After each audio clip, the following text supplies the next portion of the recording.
The first question is, what is a groove template? Well, if we make a groove template, right, once we've created that template, it appears at the bottom of our list of quantize values in both the main region master quantize here and also in the local piano edit quantize, right? So when we make a groove template, all we're doing is making a custom quantize value that then gets added to our list of preset quantize values. That's all a groove template is. It's a custom made quantize value. Now the second way to get your head further around it is it's about how you think of these quantize values, right?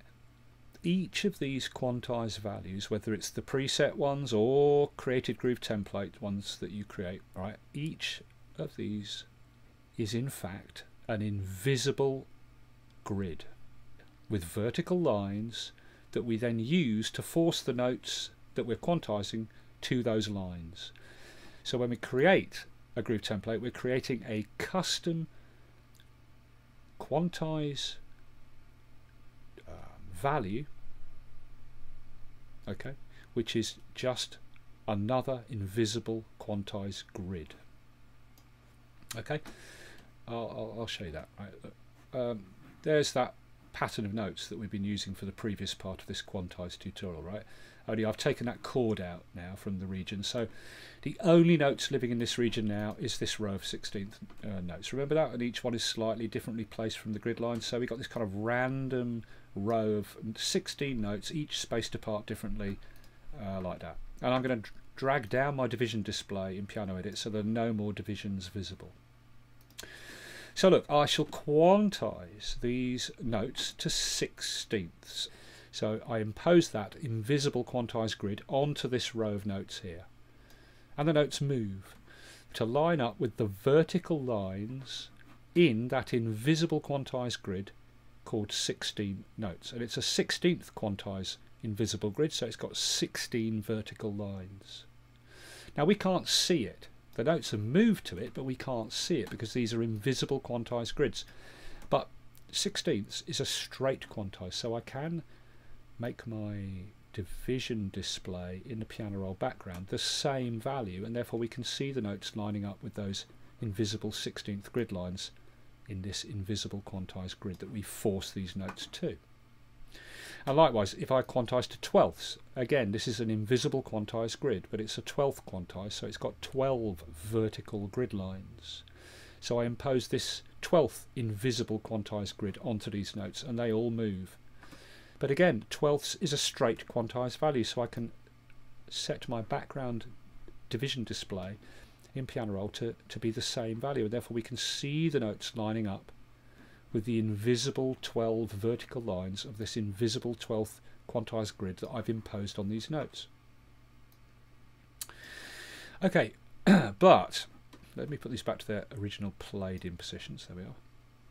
But now what I'm going to do is I'm going to impose a 16C swing quantize onto these notes. Now this 16C invisible quantize grid is going to have 16 vertical lines, but they're in swing positions this time. Bosh. And the notes all move to line up with those invisible vertical lines. But it's a swing quantize and we cannot set our division display in piano roll to swing values, so we've got no way now of seeing those notes lined up with this invisible 16C swing grid. But due to the magic of graphics, I can superimpose that grid. There you go. What you're looking at now, that is the invisible 16C swing grid that we just quantized these notes to. And sure enough, you can see each note has moved to snap to each of those vertical lines in that quantized grid. So let's put the notes back to their original value for this region.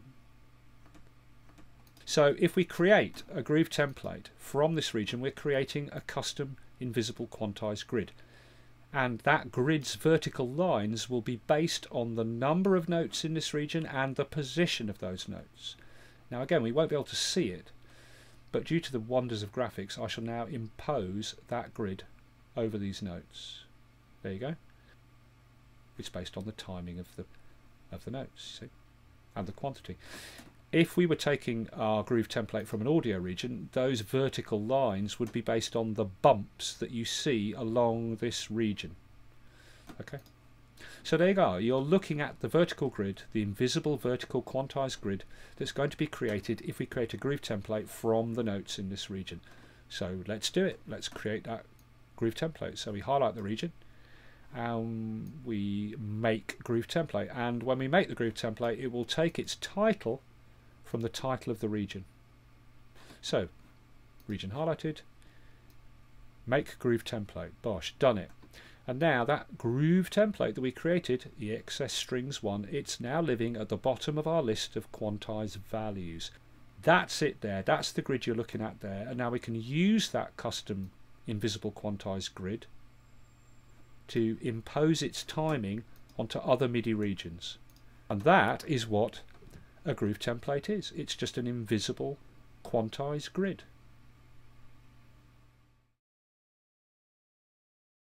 Now let's look now applying this groove template we created based on the start position of these notes to another pattern of notes. So what I'll do is I'll drag this region down like this to make a copy, and I'll colour that region blue. Okay, now what I'm going to do is set the note colours in the piano edit to take on the region colours. Alright, so they're currently at velocity colours. I'll set them to region colours. Okay, we're now looking at the row of red notes. This is the row of red notes that we took our groove template from. So the groove template, EXS strings 1, is the timing of these red notes. Okay, now let's bring in the blue notes, just bring those down a few semitones so they don't overlap, and now bring both regions in together. Okay, so the blue notes are quantized now to straight 16ths. Bosh, there we go. Now those blue notes are exactly on the 16th grid. So I'm now going to quantize the blue notes to the red notes position. Here we go. Bosh, and it works perfectly because each blue note was already very close to a red note position, and there was one blue note for every red note position. That works, but that's an ideal situation. But it doesn't always work like that at all. Like, for example, let's look at this pattern here. I'll just there it is. Okay. What I'm going to do is let's move it over here. Then there's this region here which is different. And actually, what I'm going to do is just I'm going to duplicate this track. There we go. So we've got two the same. Okay. Drag this one down to there and drag that one over to there. Okay. And I'm going to colour this one blue. Okay, now we've got a similar situation, right? Let's put that one back there. Okay, now what we just did there was we quantized these blue notes to the position of these red notes, and that worked perfectly because they were all, the blue notes were, you know, pretty much lined up anyway. They were at straight 16ths, so they all fitted perfectly when we tried to force the blue notes to the red notes position. But now let's try these two. This is the pattern we've got, and this is its timing. We're going to make a groove template from that feel. Da, da, da, da, da, da, da, da, like that. Right, so let's make a groove template from that, and it will be called Bright Suitcase when we create the groove template, because the title of this region is Bright Suitcase. So I'll make a groove template of it. Bosh, there it is. So we now have created a new groove template based on the position of these red notes, called Bright Suitcase, and its feel is like this. Like with the metronome, its feel is like this. Now we're going to try and apply that groove template of just 4 grid positions, that feel, to this pattern, which is this chord progression, which sounds like this.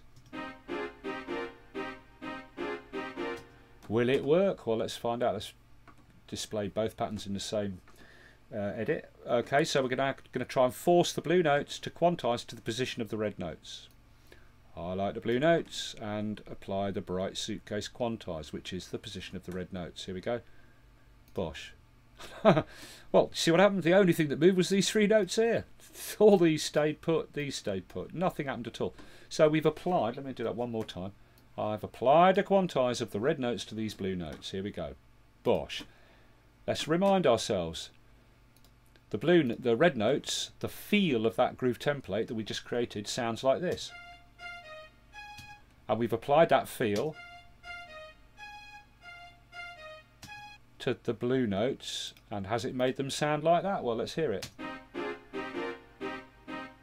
I don't think it has. Let's hear them both. No, you see, in this case it hasn't worked at all. And the reason it hasn't worked is because when we do the quantize, we're quantizing the blue notes to the red notes position. So I do the quantize. Bosh. The only thing that moved was these three notes. Why? Well, these stayed put because they're already at the position of the grid line for that red note. These didn't move because they're too far away from the grid line of that red note, which would be there. And they were also too far away from the grid line of that red note to move to that position, so they stayed put. These notes stayed put because they're too far away from the grid line of that red note to move to that red note, and they're too far away from the grid position of that red note to move to that red note position, so they stayed put. These ones, again, they're too far away from the position of the grid line of that red note, so they also stayed put. So those, and those stayed put, and the whole quantize was just a disaster. It didn't have the effect we wanted at all, did it? It did not in any way impose the timing of that groove onto that. So you see what I mean? It's not a magic bullet. Now the reason these didn't move, and these didn't move, and these didn't move is based on a distance or timing rule. So let me show you that timing rule next. Then we can show some other things that you can do. So let's try and discover this rule, this distance rule, about why some things don't move when you quantize. So there's our red notes, a new pattern we've created with a new title, and we've knocked out the notes and put them in different positions. We've got 8 notes now in this red pattern. So let's make a groove template from it. Make groove template. There we are, and it's called EXS strings 2. Okay, and now bring both regions in together. And what we're going to do is we're going to try to apply, we're going to force the blue notes to the quantize grid, the groove template of the red notes. Okay, so let's try and force the blue notes to the red notes position. Highlight the blue notes and apply EXS strings 2, which is the position of these red notes. Bosh. And now we see that problem occurring again. Everything moved to its grid position. All the blue notes moved to match the red notes, except for this one note. Now it didn't move. And the reason it didn't move is because it's too far away from that note or that note to move to either of those notes' positions. And it is based on this distance or timing rule. So let me show you that rule. I'll highlight just the red region. I'll get a pencil and set my division, snap to division, and snap to absolute value is on. Right now, draw in a note, and of course it snaps exactly to a division grid line when I draw it in. Then I'll drag the back and snap the back exactly to the next division line. Now we know this note is exactly 1 division in length at 16ths, because our grid is in 16ths, right? Okay, now what I'll do is I'll zoom in. Okay, now what I'm going to do is put my snap into ticks and then move this red note so it's got exactly the same start position as near as I can possibly get it to the red note below, and the red note below is one of the notes that makes up our timing grid of our groove template called EXS strings 2. Okay, so they start now at the same position, and this note is exactly a 16th in length. So therefore, we know that the back of this note, the position of the back of that note, is exactly a 16th distance from the start of that red note there.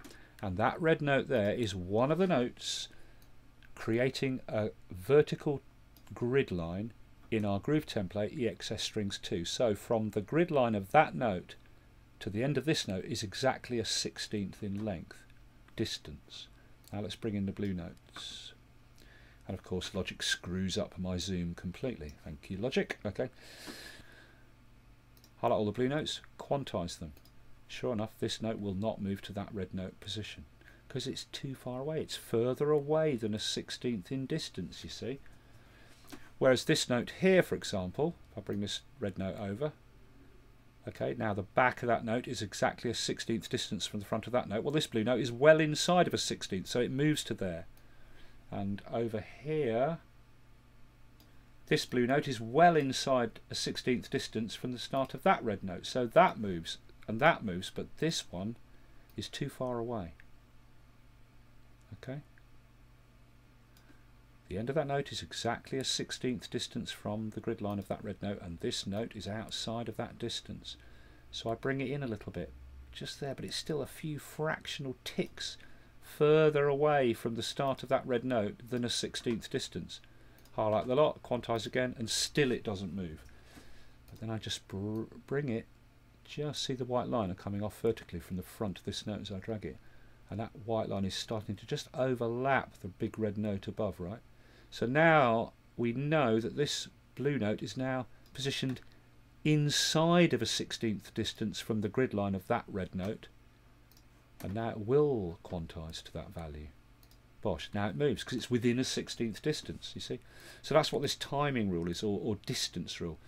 Only notes that are within a 16th distance of your groove quantized grid positions, like that, that and that. Only notes within a 16th distance will move to those positions. Anything further away just sits there doing nothing.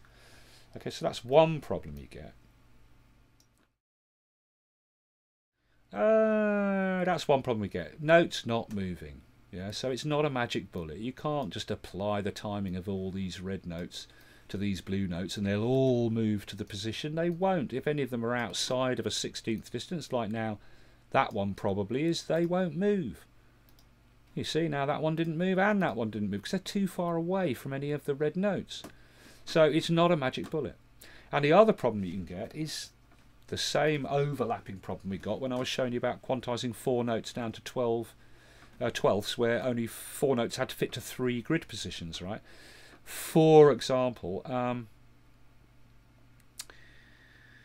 let me bring this note over further this way, like that, right? I'll put that back to where it was before.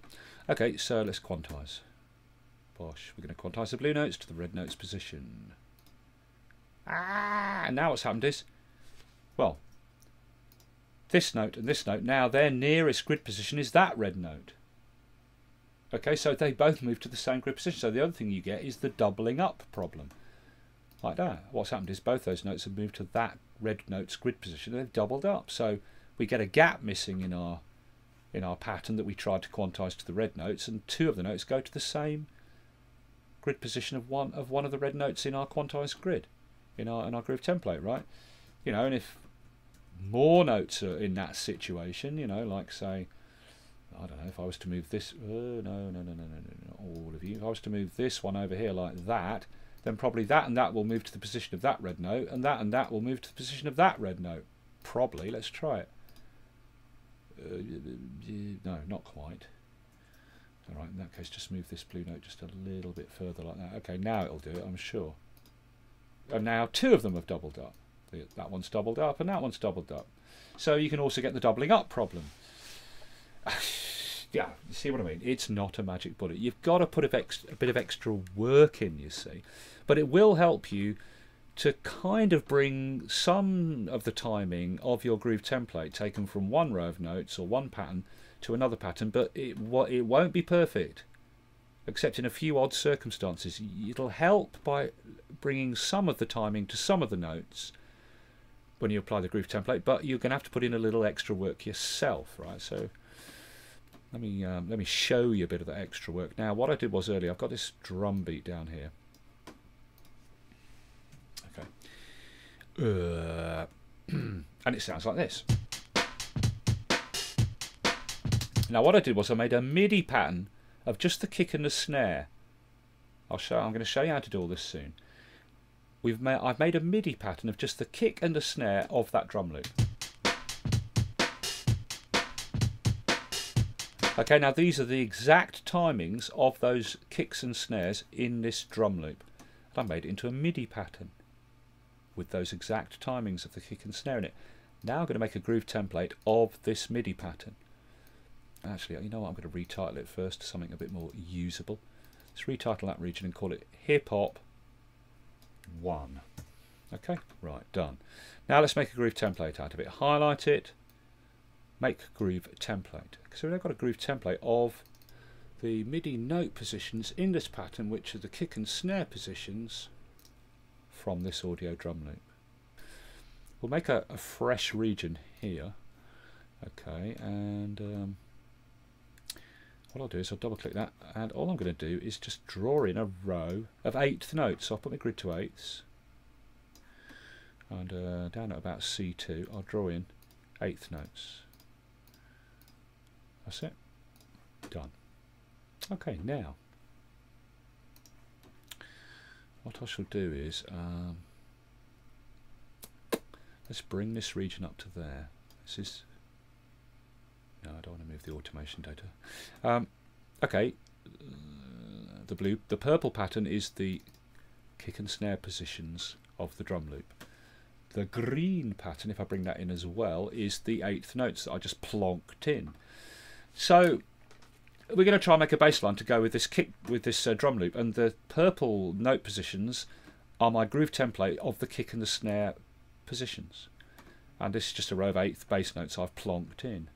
And the first thing I need to do is make sure that's playing a bass. So let's just hear that. Is it playing a bass? No, it's still on strings. So let's change that track to a bass sound. Bass, electric bass. I just want a basic, electric bass. So I'll choose the Motown bass. Right. So I've got a bass sound for that track. So what we got from our bass is this. Just a blub, blub, blub, blub, blub, boring, right? Let's put the velocity of those notes up, actually, because they're really quiet. Hang on. Now we can't see the velocity colours because we've got the regions showing the colours by the region, but you can see the lines are right down inside, so let's put the velocity up of those. Okay, so there's our bass in straight 8ths. Okay, and what we want to do is build these bass notes into some bass pattern that goes with the drum beat, and the drum beat, this is the purple notes are our groove template positions of the kick and snare. Okay, so now let's hear them all together. Let's hear the drums and the bass together. Alright. Okay, here we go. And what we're looking at, we're hearing the drums and the bass, but we're also looking at the purple note positions of the kick and snare. So I've made a groove template of the kick and snare purple positions already, so I'll just apply that to the green notes.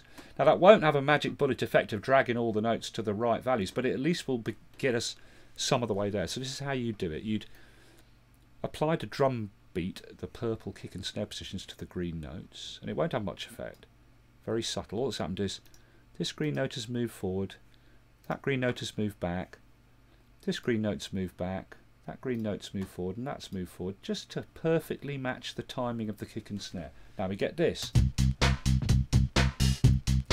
Now it's up to you what you do with the rest of the notes. That wasn't affected, and neither was that, but you can do what you like with them. Yeah, I mean, you can now start to build a melody. Let's put the out monitor on.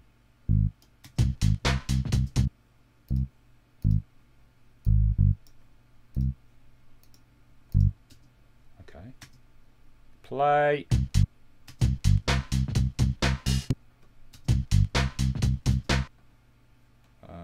Now if you wanted to, you could try bringing this note over to that grace note position like that, or this little kick grace note position there, and line that up manually if you wanted. But I don't like that. Okay, no, I don't like that. No, let's not do that. So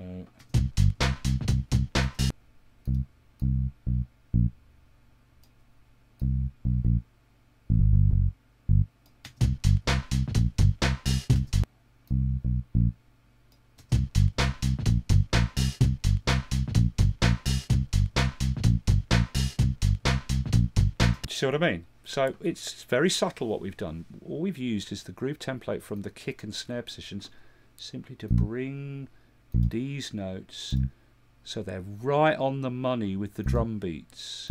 And then we've just arranged some of the other notes into a different melody, and we've got a bass line that is playing at 8, nice and regular, but fits with our drums now. And it's got a bit of a melody now.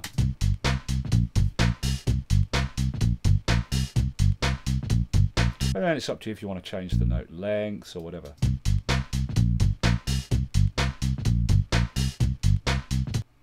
like that, or you could do it like this, whatever you like.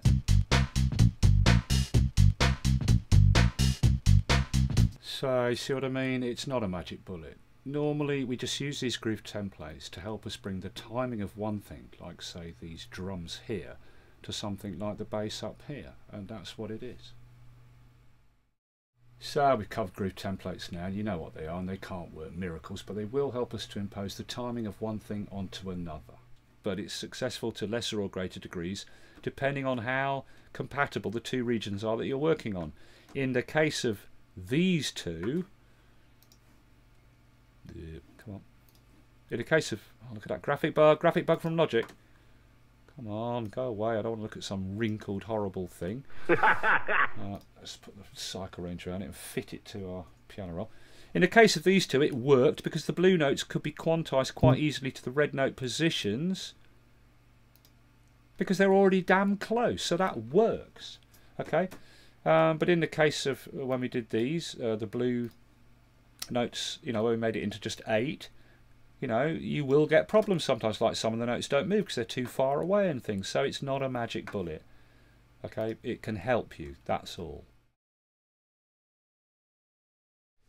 Okay, now so far we've looked at everything to do with making and using these groove templates, these invisible quantized grids or invisible timing grids. Okay, and in the process of showing you that, we got this MIDI pattern here, okay, with these 6 notes in it, and we made a groove template from it based on the timing of these notes called Hip Hop 1. Now that gave us a grid called Hip Hop 1 based on the timing of these notes, but the timing of these notes is taken from the peaks of the kicks and snares in this audio loop. So that begs the question, why did I have to use this MIDI pattern where the timing of the notes in that MIDI pattern is taken from the kick and snare positions in the audio loop to make my groove template of the kick and snare positions from? Why didn't I just make my invisible timing grid, my groove template of the kick and snare positions directly from the peaks of the kicks and snares in this audio loop? Well, there's a very simple answer to that, which is if you highlight any MIDI region, you've got your quantized drop-down list available in the region parameter box. So you can choose any MIDI pattern or region, drop down your quantized list and make your groove template based on the timing of the notes in that MIDI pattern. But if we highlight an audio loop, there is no quantized drop-down list to make groove template from. Okay. Now, something to note, if you have one of these MIDI patterns where the timing of the notes is based on the peaks in an audio loop, this resulting MIDI pattern is called a MIDI groove template. Okay, a MIDI groove template is an actual MIDI pattern based on the timing of peaks in an audio loop. That's a MIDI groove template, and that's completely different to a groove template. A groove template is just a timing grid. A MIDI groove template is an actual MIDI pattern, but where the notes are based on the peaks in an audio file or region. So let's look now at how we can create one of these groove templates, these invisible timing grids, directly from the peaks of the kicks and snares or any other peaks in an audio loop, and bypass the requirement of making a MIDI groove template of the position of those peaks first to then make our grid from. Let's look at making one of these grids, these groove templates, directly from the peaks in an audio loop. Sure. Normally when you highlight an audio region there is no quantize here to drop down to create your groove template directly from the audio region, okay, but what we need to do is switch on flex. Okay, so you hold down the command key on your keyboard and press F for flex, and oh, there we are, and the flex display switches on.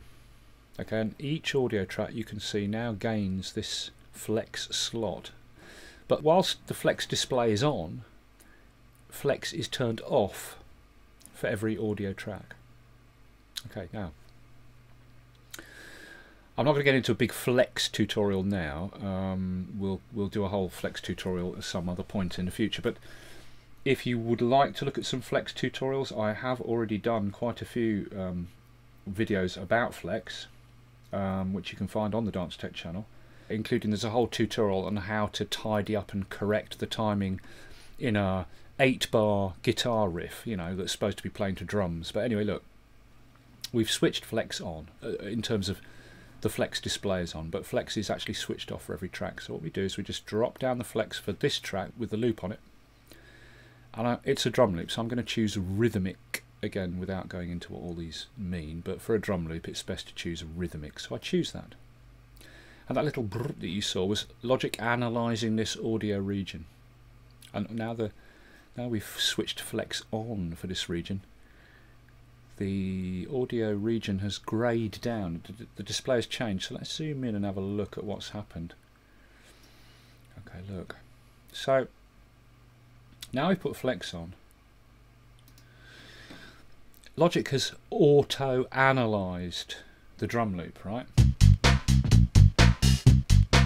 It's auto-analysed the drum loop, and it's put these very subtle grey lines across the region at what it thinks are the attacks of the loudest sounds.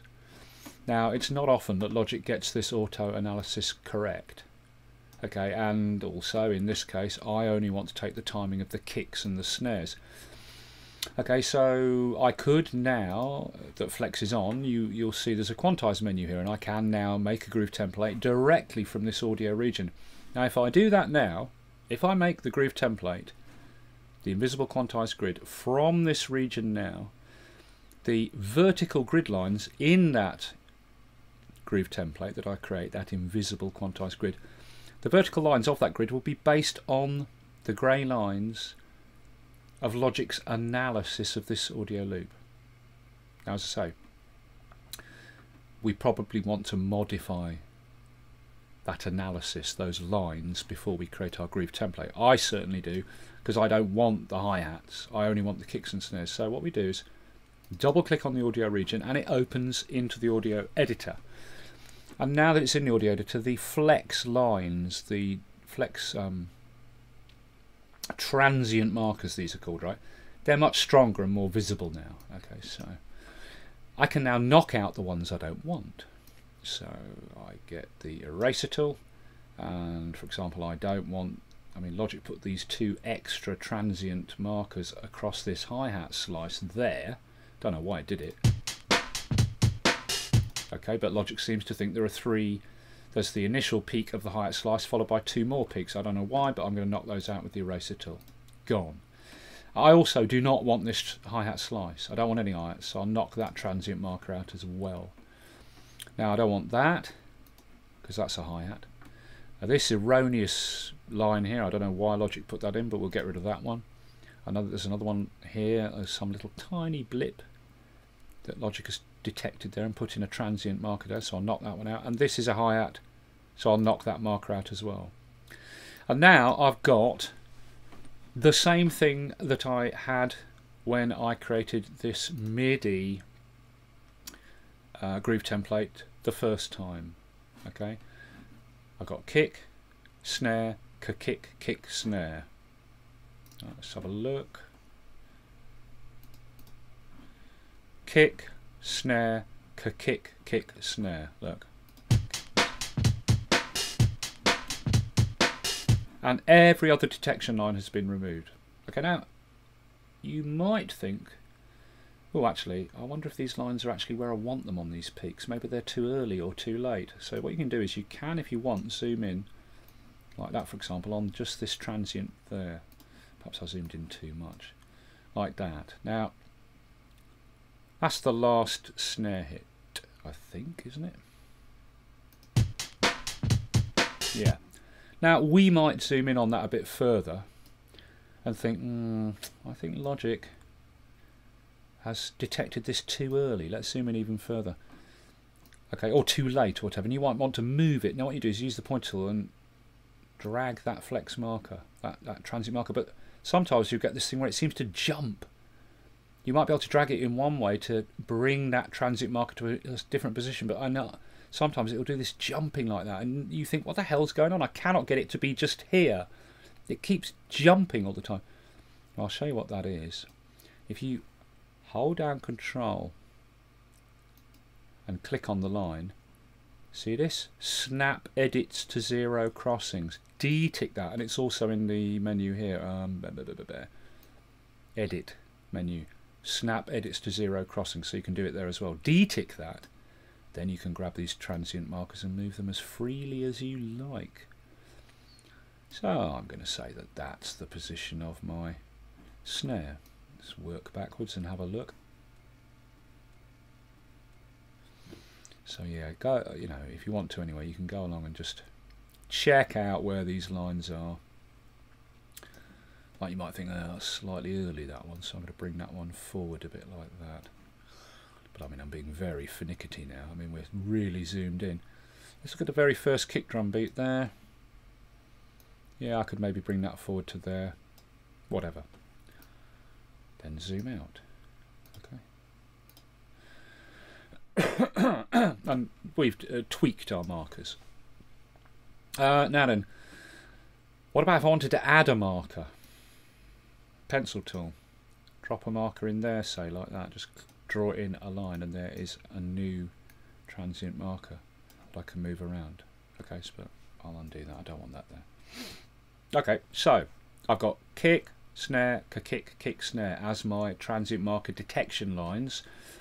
So if I now create my groove template, my invisible quantized grid from this region, the vertical lines of that grid will be based on these detection points. So I will create that groove template now, and it's going to take its title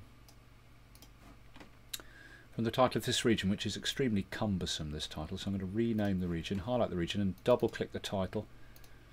I'm just going to rename it Hip Hop Loop 1, like that.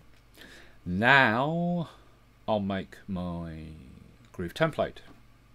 Drop the list down, make groove template, and I've made a groove template called Hip Hop Loop 1. Now I can zoom out, and by the way, you can turn off the flex for the track itself anytime you want, and even turn off the flex display using Command F. Then put flex display back on, put flex back on, rhythmic, and Logic will remember where it will remember the markers you knocked out and everything. So we've now created that groove template directly from this audio region called Hip Hop Loop 1. So let's apply that to the bass instead of applying the groove template taken from these notes to the bass, but we're going to have near as damn it the same thing. So there's the green notes there. Let's just set them to their off position. They should all go exactly to eighths then, right? Okay, there they are. So now let's quantize this region, these bass notes, to this new groove template we created directly from the loop. There we go, Hip Hop Loop 1, do it. And look, the notes all subtly move again. Okay. But they're in slightly different positions now to the positions that they moved to when we quantized them to groove template Hip Hop 1, which was taken from these note positions, like in this analysis where I created the MIDI groove template first. This first kick drum, for example, was a little bit back. Here, look. From the beginning of the bar, look. Okay. But now that I've applied the different groove template to these bass notes, taken directly from the loop, okay, the first kick drum is not quite so back.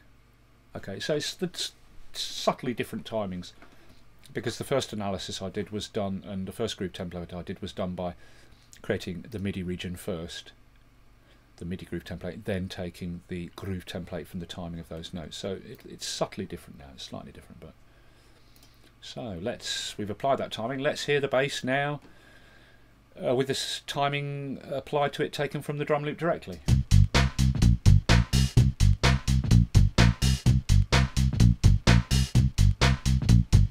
Sounds good to me, and again you can then go and modify, oops, not all of you, and modify notes to do what you like. And there's nothing stopping you from just moving these notes around in ticks to change things.